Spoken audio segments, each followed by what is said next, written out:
Hello Team Happy Life Factory. So this week we have got the Red Bull Ring. I know a few of you have been doing some practices in it and doing a few little races already. I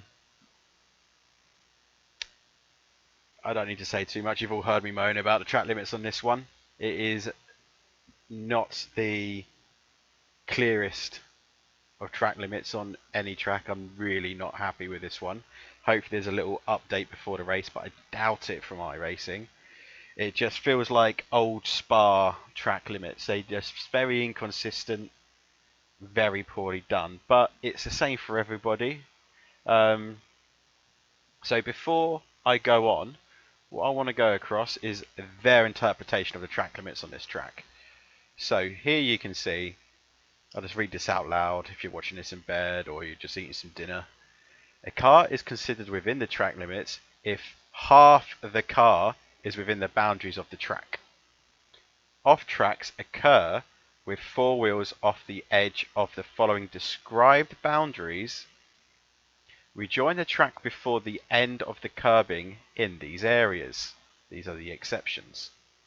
Turn 1. The corner exit.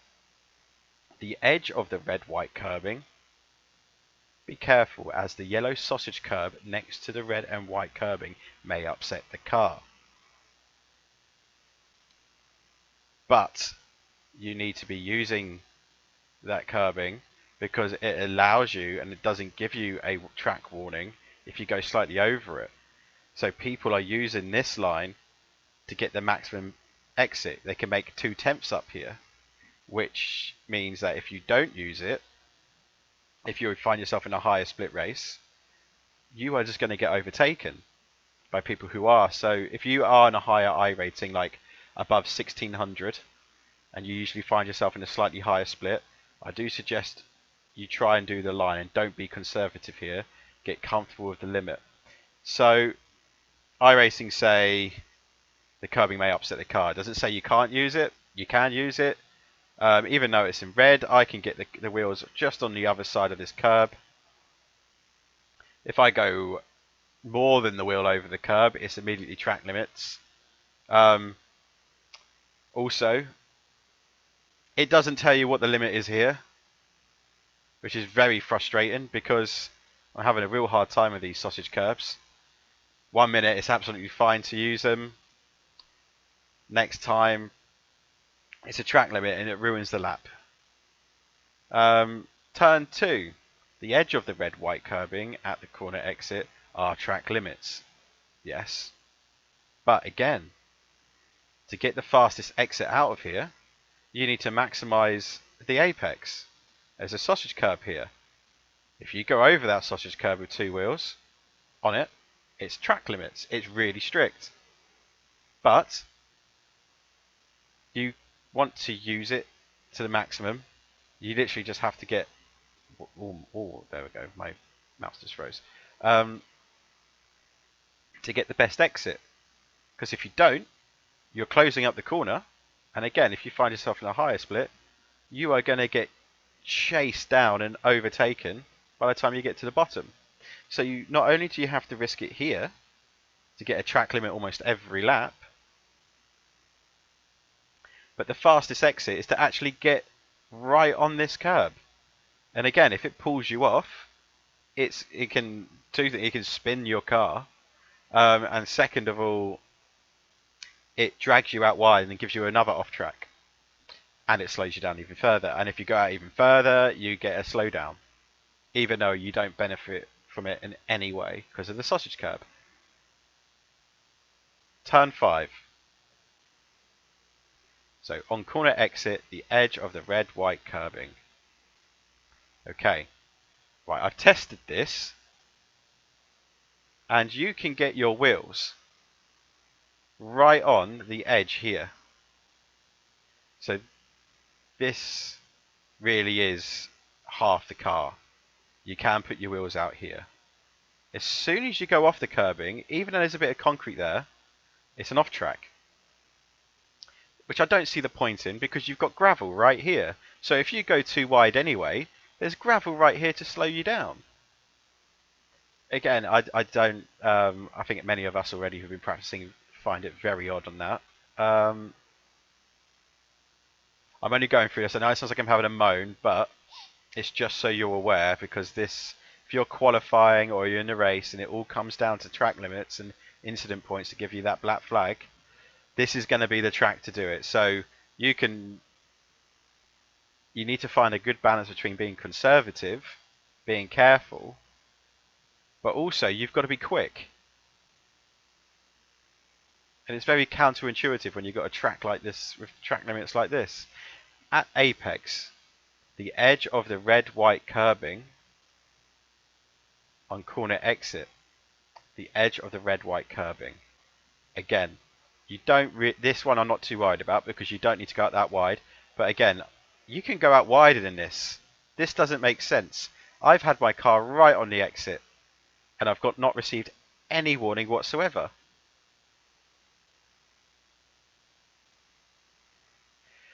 Okay, this is one that winds me up probably more than T1. On corner exit, the edge of the green-white curbing.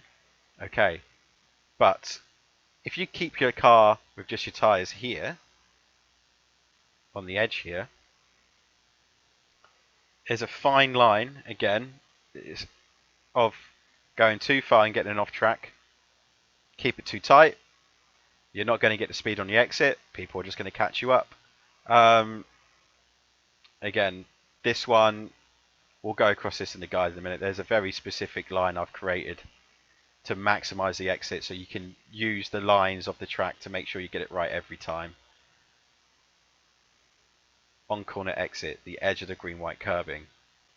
Again, this one isn't too bad. What it doesn't tell you is if when you come through this last corner, there's a bit of slip angle in the car. If you've got a bit of slip angle, your rear wheels can go on the red section as long as your front wheels are pointing on the curb, which is, it makes sense with their rules.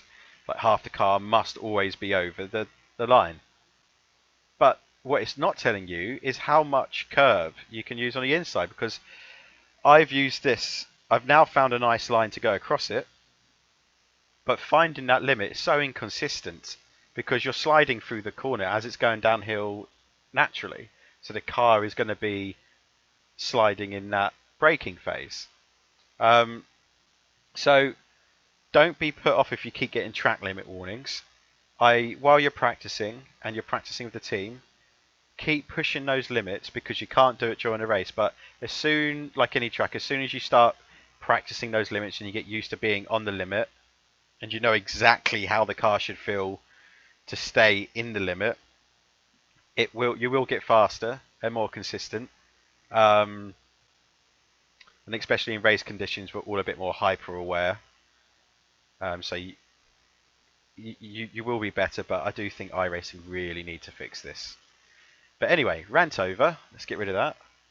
So there was another lap I was going to do from another session, but the lap was a bit scruffy after I watched it, and I'd rather do a more consistent lap to show you exactly what I'm doing with the car. So I just quickly popped in now and just put out a 29.6. So let me just show you the conditions first. So I took the conditions from what VRS are telling us what the average track conditions should be. So for the 3-hour endurance, it should be around here. So testing in high usage 80%. Track is relatively cool, very cool actually. 18 degrees in the air, and track is 20 degrees. As you know, when this track can get very hot, if you do find if they do a start time and it is very hot, the track times are going to be about 1.5 seconds slower, averagely. And that's just the nature of this track. Because it is such a short lap,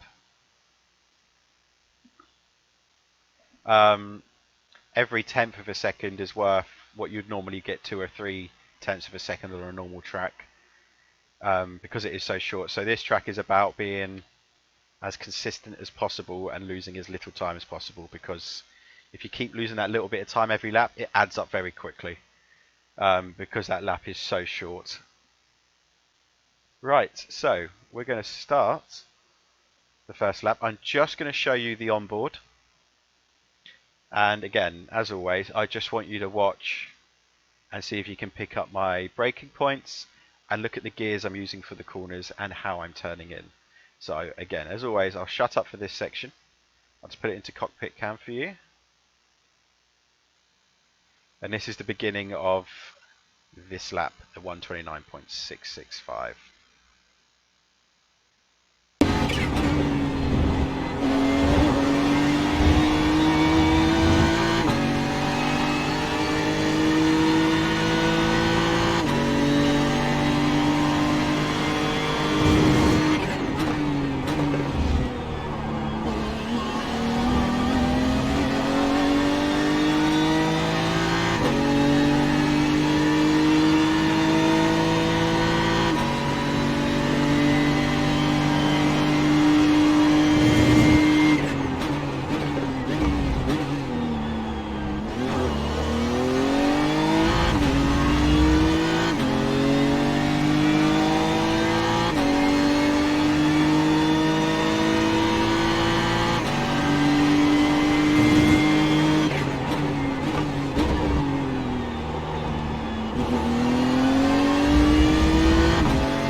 Okay, so that's my 129.6 lap of the Red Bull Ring. Annoyingly, this is a brilliant circuit. Love it. It's just these track limits are ruining it a bit by keeping us a little bit too constrained. And to me, that ruins the racing factor of this track. It no longer becomes a nice wide open track where you can race. It feels a little bit more like Monaco. It's too enclosed. So we just need to be as consistent as possible. So I chose to not put it on the ragged edge. I wanted to show you a lap of where to just be consistent every time. And when I tested this in a 40-minute sprint race, I made 8 seconds ahead of second place with just being consistent every lap. I knew I wasn't the fastest every lap, but I knew if I didn't push and just kept it in track limits the entire time and didn't get any slowdowns and didn't get caught on the curbs at all to slow me down, you could pull out a big lead. So it's not about the overall lap time here, it's just being consistent. So let's bring this back. Right, so T1. It's a third gear corner. We're shifting down from fifth gear all the way down into third gear. Second gear is too little. You will slow yourself down a lot. It is one of the most, I would say, the most difficult corner to optimize. Just because you've got that sausage curve on the exit. You can slightly go over it. I don't recommend it because if you do and you're on the wrong angle and you're slipping too much, it will just pull you out wide. You've got a good chance of spinning the car, and then you get a track incident point, and we don't want that for the race. So let's just bring it down to T1.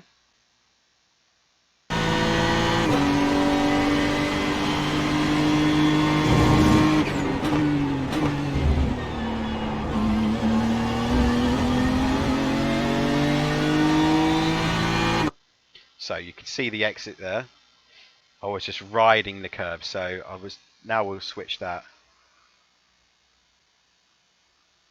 to the chase cam. So I just want to show you how the car's behaving and exactly where I'm braking. So frame by frame.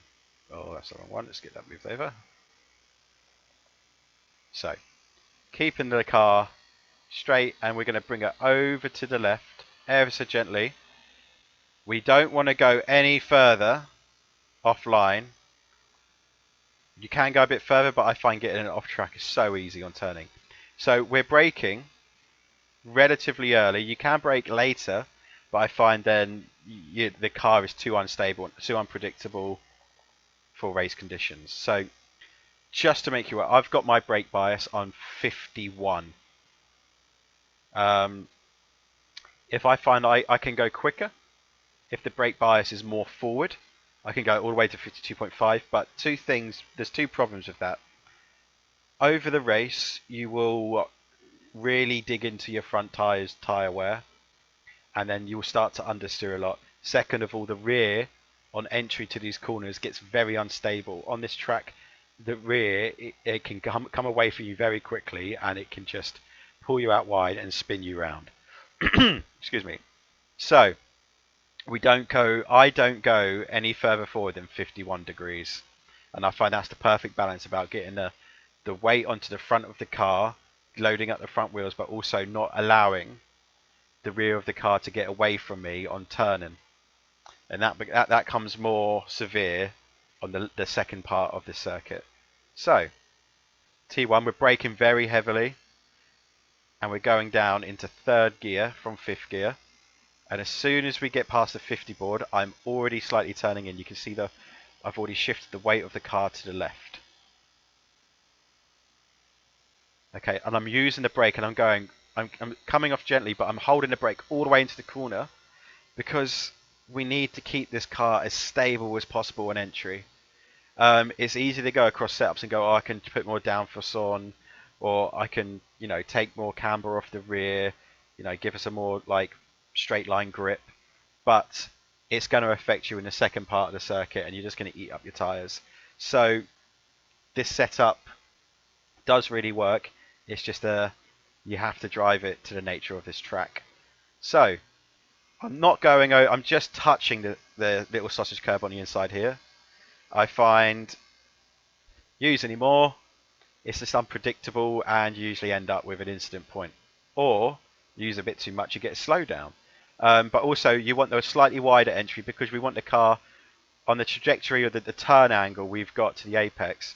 We want to get it in a nice straight line by the time we're over here. So when we do get the power on now, the car still hasn't got too much weight on the left hand side, because we want the weight to be neutral by the time we get to here, to stop the car from sliding out.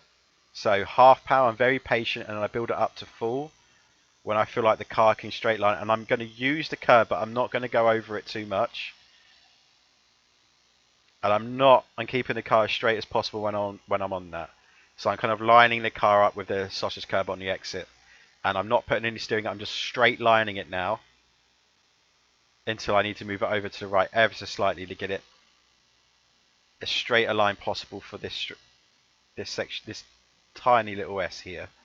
Even though it is a straight, you feel like you can move your car left and right freely, but trust me, just try and keep it as straight as you can, as long as there's no other cars around you. So I'm just going to play it up to T2.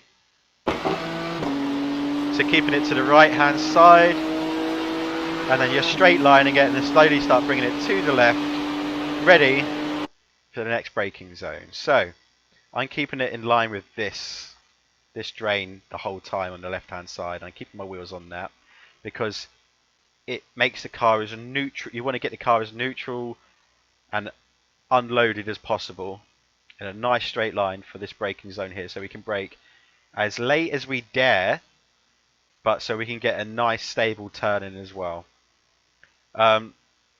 So we're going to be going from fifth gear, and I am going all the way down into first gear. Others are doing it in second. I'm finding first gives me better exit. So I'm braking way just after the 150, imaginary 150 board. So there's 150, 125. I bring on the brakes. When you're in the cockpit, it's just before the 100 board from your point of view. I'm staying hard on the brakes before I start turning in. When I start turning in, I bleed off the brakes, and I get all the way down in the first gear, to get the car rotated. And again, I am not going over that sausage curb. I find if I go over it, two things. You can bounce it. If you're doing it in second gear, you need to use a sausage curb if you're right on a limit. But I find it's just too unpredictable in race conditions. So I go to first gear, get the car rotated nicely, and that way I can gently get on the power as I get on the exit. You can see a nice bit of slip angle there. It's a little bit too much because it causes me to have to lock the car back up. But the exit is still fast. And because I'm in first gear, I can accelerate quicker than I would do in second. But I'm just not carrying as much speed on the mid part of the corner, the apex speed. But we're making it up on the exit. Again, I am completely avoiding, even though you can use it, the sausage curb. It's just, in race conditions, it's just it's just unnecessary. It's not worth the risk. If you can work it out and you can do it consistently every lap, by all means do it. This is a track guide for everybody, so I don't want to promote using this because it is very difficult to do it lap after lap with degrading tyres in different conditions under different heat. And especially on this track, the heat makes a dramatic difference. The car is almost a completely different animal when it's high heat. So we're going to bring it all the way down to T3. We bring it over to the right, so we straight line it to the left hand kink here. And then what we're going to do, we want to get the wheels on this section here, and we're going to be braking really hard between the 150 and the 100 board. It's really tempting to brake late, but don't forget we're going downhill now. So the braking is less effective, and you're going to get a lot of understeer if you brake late. We're going to brake nice and early now. Because we want a nice apex here. We always want to hit the curb as we enter T3. But we want to do a late apex so we get a nice angle out of the corner. We can get the power down, keep a tighter line, less risk of going onto the gravel and spinning. It's overall more consistent and it's actually a bit faster. So let's just bring that through. So we're bringing it to the left. And now, about now, getting on the brakes, really heavy. Get the weight shifted to the front, really heavy on the brakes. We're trying to get as much of the braking done as early as possible. And then we're in third, and then as we go in, we're going down into second, and on the second gear, we're turning in, staying on the brake, all the way deep, late into the corner. So now we get on the curb. That's where the grip is. We come off the brake, the curb carries us in, keep the lock on, get back on the power, and then slowly bleed off the lock, and just feel the car underneath you.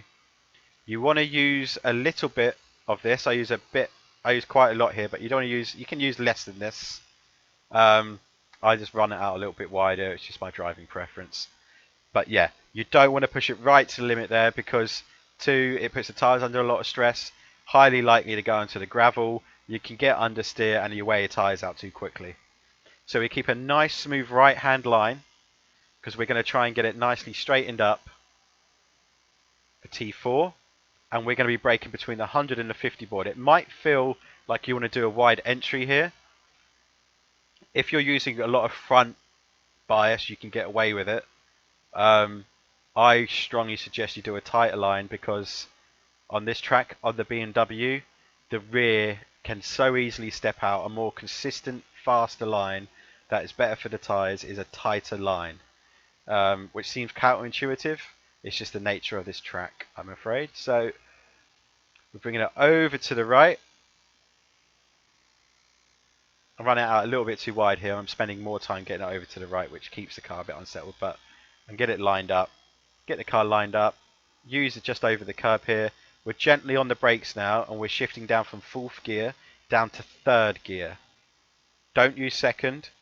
And you want to be kind of firm on the brake to begin with, about 30 or 40%.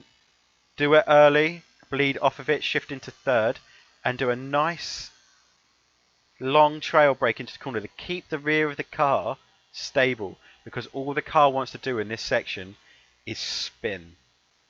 That's all it wants to do. It just wants to pull away from you. So we have to be very gentle on the trail brake, really deep into the corner, and we want a nice slip angle of the car. You can see my rear is slightly out to the front, and that's through the trail braking, but also the car wanting to step out of me. So we're going to control that slide, and as soon as we get here again, we can come off the brake, and we're just a little bit patient before we get onto the power.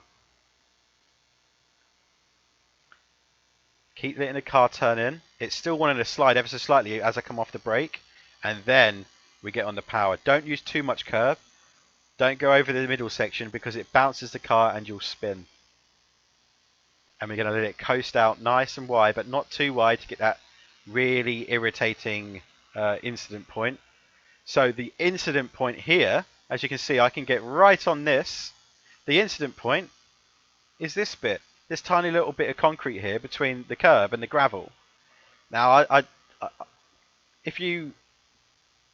I would don't understand why they just don't take the incident point away from here, because if you keep pushing it every lap anyway, and you're using this, you're not gaining too much. But also, if you push too hard, the gravel's here to slow you down anyway. But yeah, just bear in mind, don't push it out super wide. Don't put the car under lots of stress. We want to keep it on these strips here. Keeping it in third gear, and then you maximize third gear. You're hitting the limiter, and then just as this curb ends, we come off, a gentle bit of brake, and we're turning in nice and early, but gently, because we're doing a nice late apex again. Like the first part of this section, we're going to aim to get the car to apex as the rumble strip starts, but we don't get on the power immediately. As soon as we get there, we wait. Then when the car grips up a little bit, gently on the power, wait for full power, and as soon as you feel it grip up, we're out. If it's not as grippy as this and as cool, you'll find you get a lot of understeer, so you have to just wait a little bit longer to get on the power. Otherwise, it throws you out too wide here as there's not enough grip. And you get an off track on this bit as well, if you don't keep it on the two rumble strips. That little bit of concrete on the inside, even though there is a gravel trap there, wants to give you an incident point. So I'm actually going to not fast forward it to the next section. I'm just going to play it so you can see exactly how much I use. So I get used to using as much as possible. But you can feel it in your wheel if you've got good force feedback, exactly where you should be. But yeah, that concrete bit, stay off of it. Here you don't need to run it out wide on the exit. Again, the one limit that's a bit further out just isn't needed. You only need to use the first part of the section, unless it's the end part of the race and you've got really old tyres. So we keep it to the left. Now this, to me, it's not a hard corner, but it's very easy for the rear end to come out on you. And it's very easy to get a slowdown. And if you get this first part wrong, it makes the last turn very difficult to get the car nice and stable and neutral again for entry. So this is important. So we're braking at the imaginary 75 border quite heavily. And as we're doing it, we're shifting down into fourth at the same time. We don't want to shift down to fourth late, because for two reasons. We don't want to do it later because that shifts the weight to the front too late going into the corner, and because we're going downhill, it wants to spin the car. So we do it earlier. That puts a lot of engine braking in the car as we're braking, so it keeps our braking nice and controlled as we turn in, which also gives the car stability for turning, which allows us to get on the curb. I think on this lap, I get a little bit too much slide, but it works for me because I managed to get it on the curb and then get back on the power. You could just do it, just brake a tiny bit earlier, a little bit harder, and just be a bit more conservative. I just thought that line works for me. Others of you might find it really comfortable, but some of you might not like it. If you find it too difficult and you keep finding the car spins on you, just try braking a little bit harder, a little bit earlier, and shift down a fourth a bit earlier and turn in earlier too. And then that way you always make contact with the rumble strip, and you want to get contact with this because it pulls you in nice and tight and stops you from going wide. So when we're coming off of this, we want to get the power quite early. You'll feel the grip as there's a slight elevation, even though it's downhill, there's a slight elevation in the corner, which loads the front left back up. And I'm coming off steering like I'm still full power. And here I use a little bit of the red, but because more than half my car is here. The limit is odd here. The limit is very odd here. I found I can't go any further than this. Otherwise, it is an instant point. So what I do, I imagine that this green line here is coming all the way up here. But when you're in cockpit, it should, if you've got it set up correctly, it should look like that. So it should feel like you're not that far off. It feels like you're doing it more in a car, but almost like you're driving onto that section there. This is the absolute limit. You can keep it in a bit tighter, but this is one corner you need to get comfortable with, because because it's high speed and downhill, you want to use as much track as possible and get comfortable with it, because if you run it too tight, you're going to lose a lot of speed, and then you're going to make this corner so tight you're going to lose lots of time.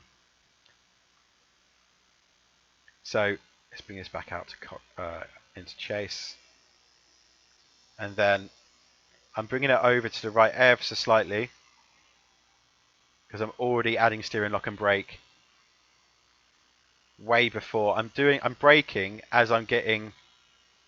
Let's bring that back slightly. As soon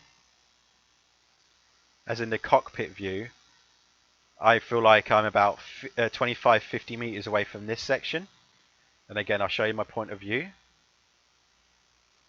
So this part is important for entry. Early braking for this part makes, so as soon as this is almost going to make contact with my dash, I'm braking.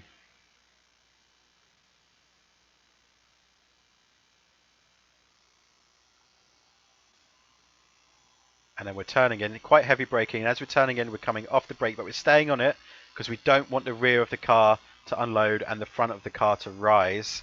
We want to keep the weight on the front. We don't get on the power until we're on the exit. Car's got a little bit of rotation, but there's inherently understeer, so you've got to put quite a lot of lock on to stop it from going super wide. Again, any wider there, because of the slip angle, the front's tighter than the rear. That's the angle you want, and that's maximising the exit. Don't use any more than that. You want to pull it in nice and early because you don't want to hit the grass on the exit. And that is a lap of the Red Bull Ring.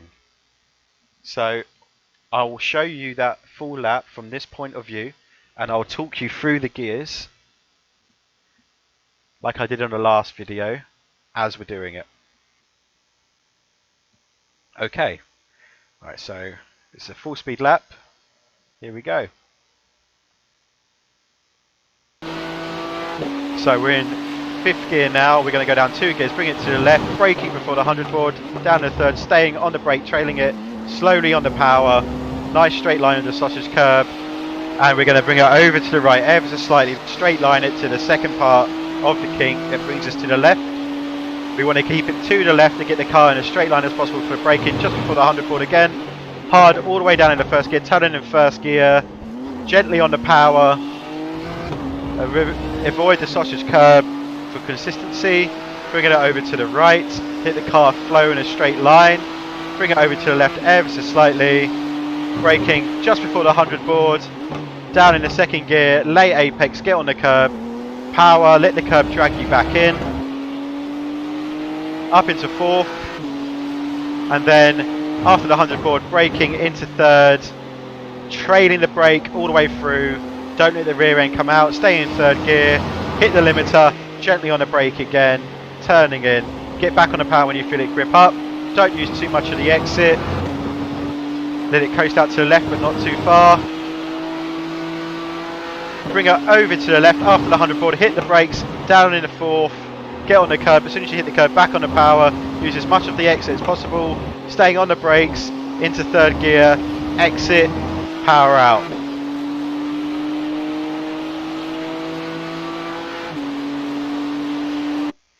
Okay, so that's the lap of the Red Bull Ring.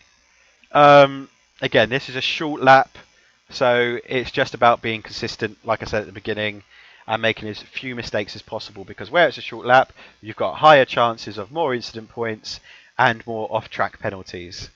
So make sure you get a lot of practice in. I must advise it is worth doing a few of the sprint races if you get the chance. The setup still works quite well in that. And also it will test you in race conditions where you're under pressure and you can then feel yourself under pressure trying to keep it in the track limits, and try and treat the races as if, okay, I need to get as little incident points as possible, because that is what's going to give us the black flags. That is what's going to ruin the race, not the actual racing. It's a shame, but that's going to be the trick for this track. So, from behalf of myself, of Simulation Motorsport Academy, and Team Happy Life Factory, wish you all the best of luck. Before I go, I just want to congratulate everybody who did the Spa 24 hours. It was not easy, but everybody did a fantastic job. Even those who've had accidents early on, it helps build character for the next one you do. I think 3 of the 5 endurance races I've done have been 24-hour, 3 of which I've been taken out in the first hour. It's harsh. Sometimes there's no point carrying on because the repairs can be an hour plus. But it helps prepare you for the next one. It's just very bittersweet. But again, from Team Happy Life Factory and myself, good luck, happy racing, and I'll see you in the next practice. Take it easy.